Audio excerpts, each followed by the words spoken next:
Are you a lover of good music? Are you looking for a place to record good music and quality sound? Why not come to B&B Recording Studio? We specialize in analog and digital recording, promotion of artists, video production and editing, rentals of quality musical equipment. We are also into event coverage and live recording, and we also have good quality sound to suit your musical taste. Our permanent site is located at Idumiyo Quarters off Old Agbo Road, Eboyi Uromi, Edo State. You can call us on 080-5279-0361 or 081-2318-1317. B&B Recording Studio, bringing out the best in you.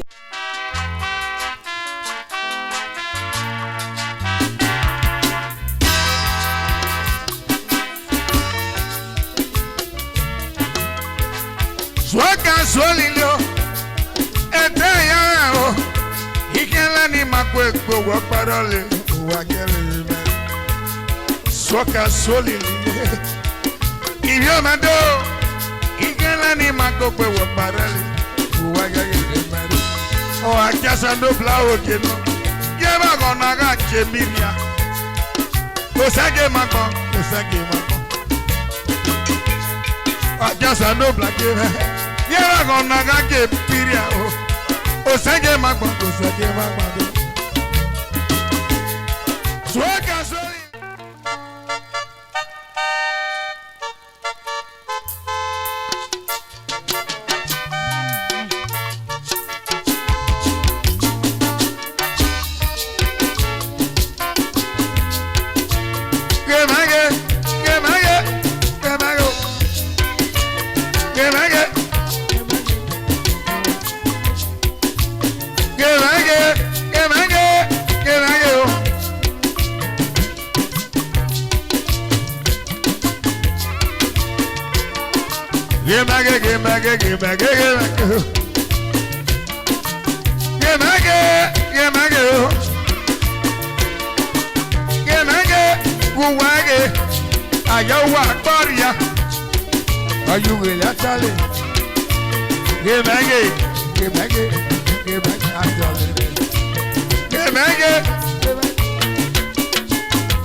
gbé ní kìnìkì ọ̀mí ẹgbẹ́ ìsàrè wíkà ọ̀kísẹ́gẹ́ náírà àwòyẹ náírà àbòtì o bàbá mi ò pẹ́ àgàwà mi kú bàbá mi ò pẹ́ àgàwà mi kú kèrèkèrè akíkádà tó sábà gbọ̀n o èyà kèrèkè náà mọ ọwọ́ yẹ kéde mu wàdàdà yẹ sílóló sílóló sílóló sílóló sọ̀nùkọ̀sùn ní bàbá ọ̀sílóló ọ̀sílóló àbámi ọ̀nà mẹ́fà sọ̀nùkọ̀sùn rẹ̀sà o èhé alẹ́lí ilé o èhé alẹ́lí ilé o sọ̀nùkọ̀sùn wà bú wà bẹ́sà ọ̀wà bú wà bẹ́dọ̀ ọ̀bọ̀ wíṣà nọ̀mẹ́fà sọ̀nùkọ̀sùn ọ̀bọ̀ wíṣà nọ̀mẹ́fà sọ̀nùkọ̀sùn àtọ́ni ànẹ́ni ọ̀bẹ̀gbẹ̀ sàrèwé èkìjà dọ̀tàlá o èyí àtọ́ni wáyé mẹ́gbà ìsà gọ́vnà wa tóní pírẹsidẹ̀ntì wa gba tóní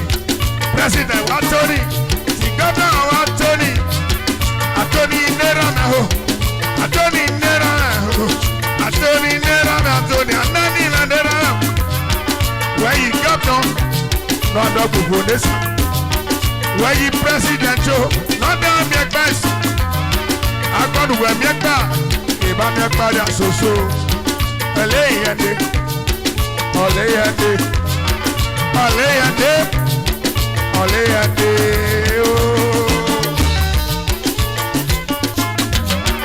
ọ̀lẹ́yẹ̀dẹ́ ọ̀lẹ́yẹ̀dẹ́ ọ̀lẹ́yẹ̀dẹ́ ọ̀lẹ́yẹ̀dẹ́ ooo ọ̀lẹ́yẹ̀dẹ́.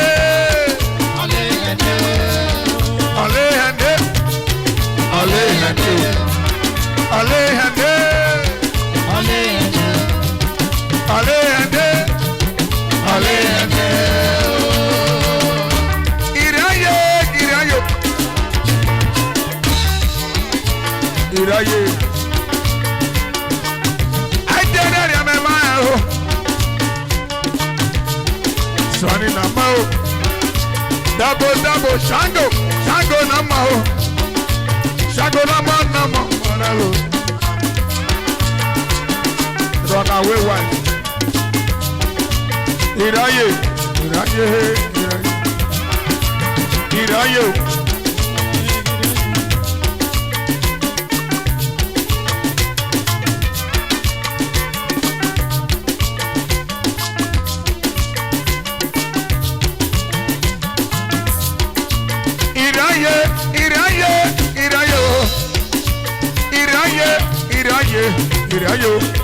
wadada bigela, elikaka kiseme o, egogo meragesa, afile bigela, elikaka kati afile.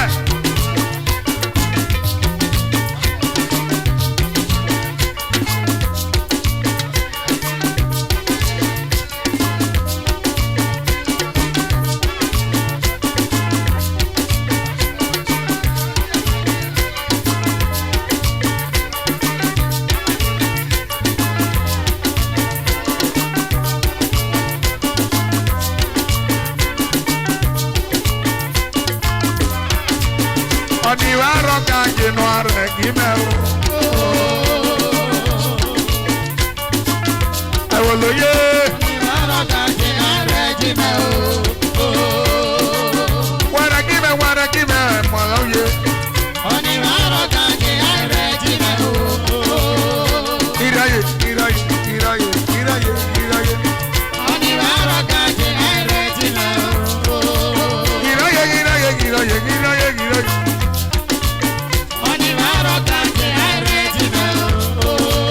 Iraye. Girayo.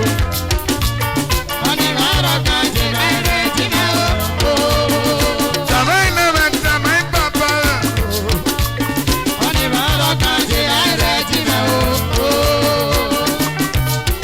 Girayo.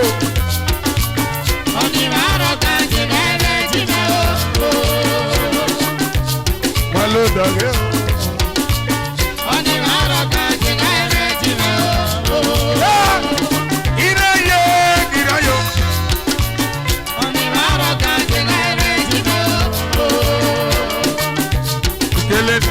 Gele mado. Onirara kanji gaire tino. Uribe Bolibo, Uribe Sanem.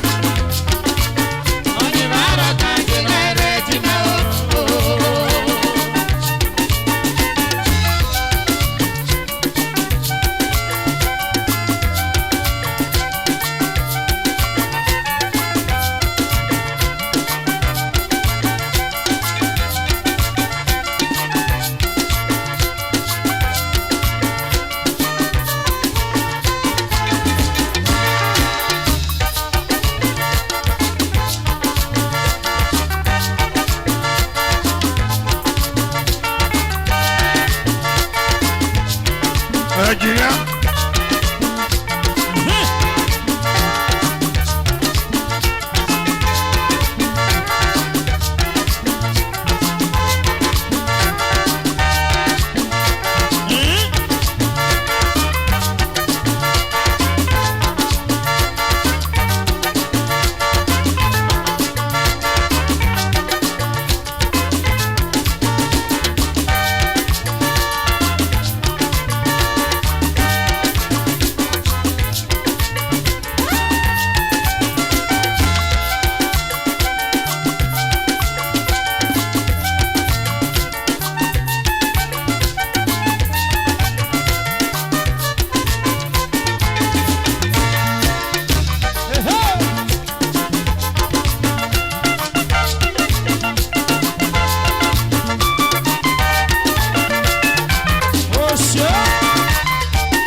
Oniwaro kake no la regime eli kaka ola ki awada dale ona ba ti America la ele kita mara pa o etie na awada dabika e yale na ba dare ami awe ke ne tie na ni me ba dare ile nu we gumulo e pe awada so aki me awe tie na me ba da ke tere e yare pelega yude yare pelego yide ibaro kajo kya ibaro kajo ko ebe na besa ona maria besa o kaloje oko ona yo bi mudu baba o ba you call o kama ne baba o yare wo ba yo ebe na besa ona karia alilu aselepe eria alia o Nagbedikine baba ikabesi alwaselekbe o okisage di bar elunala wadari ale o iroye imebuge iroye na baba wadada gbigalagbe eya oleri ami aho oda fopẹ agoda gbogbo oda fiwo kama oda fopẹ agoda gbogbo oda fiwo kama o abebo kama nseme imebadare iya de gumo ebe me goda so ya gira giga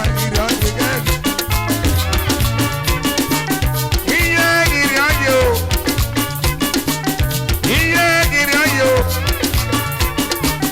iya gira yo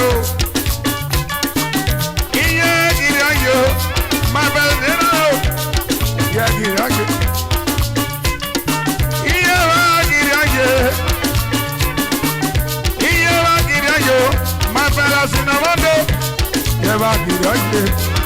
Bàbá ìnàmọ̀ nàmọ̀ ìjẹba ìrọ̀yè. Bàbá ìnàmọ̀ nàmọ̀ ìjẹba ìrọ̀yè. Bàbá ìnàmọ̀ nàmọ̀ tó ìrọ̀yè. Ìrọ̀yè ìrọ̀yè ìrọ̀yè ìrọ̀yè ìrọ̀yè.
Ebo